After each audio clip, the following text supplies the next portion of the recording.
BSP ने मैनपुरी और जौनपुर की लड़ाई को बनाया दिलचस्प। जौनपुरी में धनंजय की पत्नी तो मैनपुरी में यादव पर लगाई मुहर। मायावती ने कहीं समाजवादी पार्टी को उलझाया तो कहीं भारतीय जनता पार्टी को चेताया।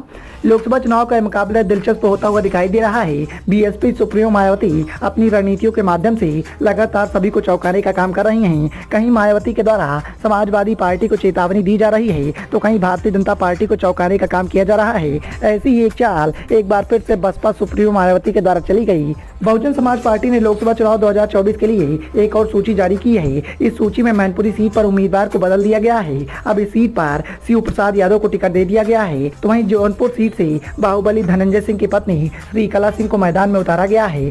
जानकारी के मुताबिक बसपा की ये 5वीं सूची है। इसमें 11 उम्मीदवारों के नाम घोषित किए गए हैं। बरेली से छोटेलाल गंगवार, बदायूं से मुस्लिम खां, मैनपुरी से शिव प्रसाद यादव को चुनाव के मैदान में उतारा गया है। फर्रुखाबाद सीट से क्रांति पांडे, सुल्तानपुर से उदित राज वर्मा को टिकट मिला है। तो वहीं डुमरियागंज से ख्वाजा शमसुद्दीन और बांदा से मयंक द्विवेदी को चुनाव के मैदान में उतारा गया है। मैनपुरी का टिकट बदल दिया गया है और शिव प्रसाद यादव को यहां से चुनाव के मैदान में उतार दिया गया है। तो वहीं जौनपुर से बाहुबली धनंजय सिंह की पत्नी श्रीकला रेड्डी को चुनाव के मैदान में उतारा गया है।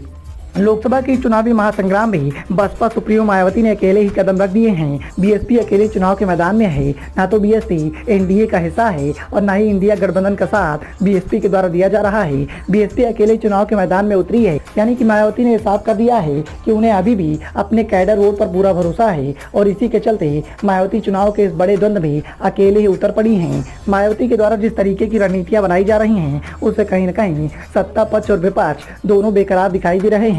ना तो सत्ता पक्ष को समझ में आ रहा है और ना ही विपक्ष उनका अंदाजा लगा पा रहा है। मायावती की इस नई चाल के चलते जौनपुर और मैनपुरी की लड़ाई अब दिलचस्प होती हुई दिखाई दे रही है, क्योंकि जौनपुर से धनंजय की पत्नी श्रीकला को मैदान में उतारने के बाद भारतीय जनता पार्टी के उम्मीदवार को सीधी चेतावनी मायावती के द्वारा दी गई। बीएसपी सुप्रीमो की इस चाल के चलते जौनपुर का मुकाबला दिलचस्प हो गया है, क्योंकि चुनावी सरगर्मियों के दौरान ही धनंजय सिंह की गिरफ्तारी हुई। धनंजय सिंह को सजा सुनाई गई। इसके बाद से ही जौनपुर में सियासत की सरगर्मियां काफी तेज थी। साथ ही धनंजय को लेकर काफी समर्थन भी देखने को मिल रहा था। ऐसे में जिस तरीके से बसपा सुप्रीमो मायावती ने धनंजय की पत्नी को चुनाव के मैदान में उतारा है, उससे एक बात तो साफ है कि धनंजय का पूरा समर्थन जनता के द्वारा धनंजय की पत्नी को दिया जाएगा। यानी कि मुकाबला दिलचस्प होने के पूरे आसार हैं। तो वहीं मैनपुरी में भी ऐसी ही चाल मायावती के द्वारा चली गई। मैनपुरी में समाजवादी पार्टी की तरफ से अखिलेश यादव की पत्नी डिंपल यादव चुनाव के मैदान में हैं। डिंपल यादव पर बड़ी जिम्मेदारी है, क्योंकि डिंपल यादव के कंधों पर